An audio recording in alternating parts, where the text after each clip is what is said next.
So don't live in the past. Tama na yung the good old days, the good old days, the good old days. Sa mabuti pa nung araw, maginhawa ang buhay. Ang hirap-hirap ng buhay ngayon, isa na naman yan sa mga hindi totoo. Gaano karami sa inyo nagsasabi, ang hirap-hirap ng buhay ngayon, wala tayong pera. Ang dami-daming ang ginagastahan ng tao ngayon, ang daming pinagkakagastahan ng tao ngayon na hindi ginagastahan ng araw. Bumibili ba kayo ng araw ng mineral water? Nawa sa juice? Bumibili ba kayo ng araw ng load? Nagbabayad ba tayo ng cable? Ang daming pinaggagastahan ng tao ngayon na hindi naman ginagastahan. Saan nyo kinukuha lahat yung pera na yan kung hindi mas maraming pera ngayon kaysa nun? Yung nakahiga ka sa kama mo, nagte-text ka, nagte-telepono ka, samantalang nung araw, kung tatawag ka, pag may tumatawag, meron lang kasi namamatay o naghihingalo. Ang hirap kasing tumawag, lalo na sa probinsya ka, pupunta ka pa sa kabisera, kung nasa baryo ka, magta-tricycle ka pa, o kalesa, o kabayo, para magpunta ka dun sa bayan, pupunta ka doon sa opisina ng telepono, magpa-file ka pa, sino yung tatawagan mo, magbabayad ka pa, at papasok ka doon sa maliit na aparador para makipag-usap ka. Nadinig na ng lahat ang usapan ninyo. Ngayon kahit sa banyo, kausap mo tapos reklamong mahirap ang buhay ngayon. Ano hirap ng buhay ngayon? Isang click mo sa kalan, nagbubukas ng araw, sisiba ka pa ng kahoy, takot-takot na hirap bago ka makagawa ng kape. Ngayon, nandun na yung gatas at yung asukal. Sabi mo nga sa kasama mo dyan sa katabi mo, huwag kang nagreklamo, masarap ang buhay.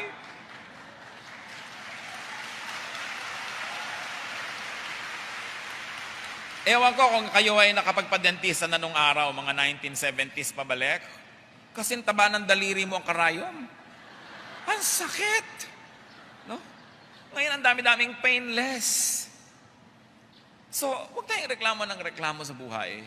Ang totoo, umaasenso talaga ang buhay. Gumaganda, umaayos. Sobra lang tayo na nagiging unappreciative. We pine for what is not. Anong the good old days, the good old days? Maganda lang yan sa recollection. Pero nung araw, magbabiyahe ka, naligo ka na alikabok bago ka makarating sa Matnog. Hindi ka na makilala ng kamag-anak mo pagbaba mo ng pantrangko. No? Maraming kaginawahan ng buhay. Magpasalamat tayo sa Diyos. Dapat lang, a matter of attitude. Thank God for what you have. Nung araw bago ka makakain ng pansit, di ba? Ang tagal. Ngayon, ihuhulog mo lang sa kumukulong tubig. Wow, meron ka na agad kakainin. Maraming ginhawa. Bagamat pag daw sobra kayong kumain yan, baka meron namang side effect. No? Pero ang point, kung nagmamadali ka, nung araw, magpupukpuk ka pa ng mga gugo, umabot ba kayo dyan? Ibababad mo pa sa tubig yan, at ang dami mga kahoy-kahoy dito sa buhok mo pag katapos mo. Ngayon may flavor pa yung mga shampoo. Hindi lang may shampoo, may conditioner pa. May leave-on conditioner pa. At pag may nasalubong kang gwapo, may ipapahid ka para gumanda yung buhok mo. Tapos sasabihin mo, mahirap ang buhay. Alam nyo nung araw yung mga babae, pag may monthly period, alam nyo hirap, ha? Ang mga paglalaba, pagbababad at kung ano-ano. Pagbibili ka no ng napkin, palihim pa, tinatago mo pa. Ngayon, ina-advertise pa yan. Ang ginaginhawa, tapos magrereklamo. So sabi ni Solomon, huwag kayong ganyan. Eat, drink with gladness. Ipagpasalamat nyo ang maliliit na bagay. Sapagkat alam nyo, ang tunay na kaligayahan, yung maliliit na bagay. Kaya kung mababaw-babaw ka, mas madali kang sumaya. Babaw-babawan ang ating mga sarili. And sabi, you better do this, enjoy good things, and do not sour great life. Kung mo sasabihin, di bali na? Lalampasan ko na lang ang buhay na to, iintayin ko na lang yung kabila. Magsiserve na lang kay Lord, magpapakabandal na lang ako. Matapos na lang ito, iintayin kay kabila. No, it's a betrayal of God if you don't enjoy the life that He designed for you. Ibinigay niya ang buhay na ito upang lasapin ang lahat ng dapat lasapin. Ganon din naman, upang pasanin ang dapat pasanin, pagtiisan ang dapat pagtiisan, pero hindi tayo nilikha ng Diyos para torturen.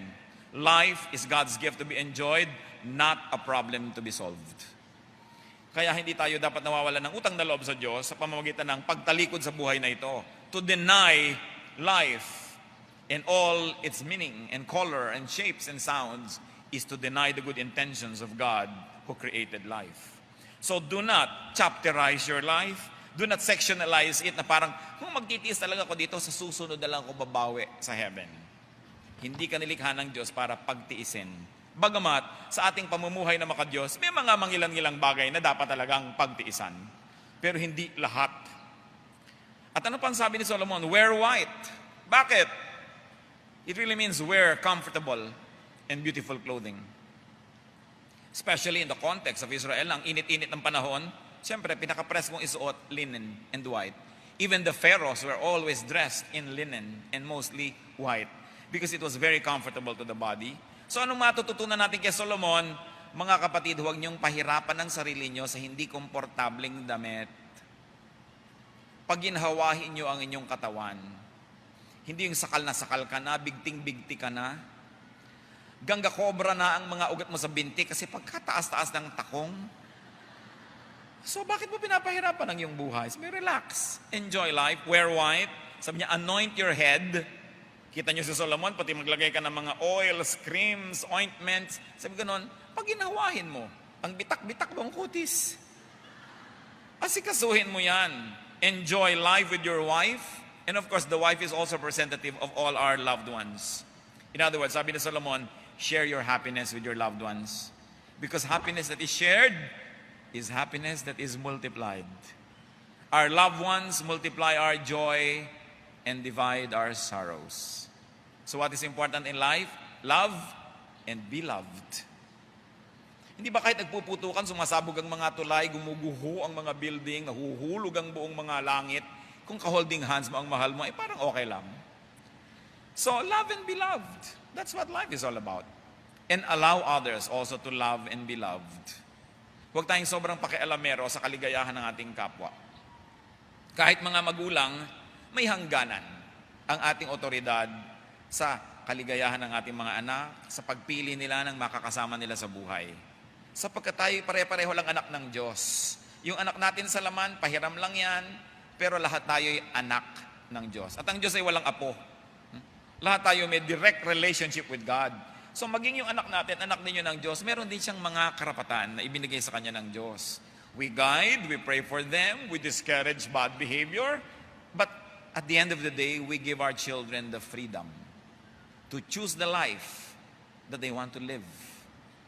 At kung tayo naman ay ginawa natin ating homework habang sila ay maliliit, sabi, train up a child in the way he should go, and when he is old, he will not depart from it.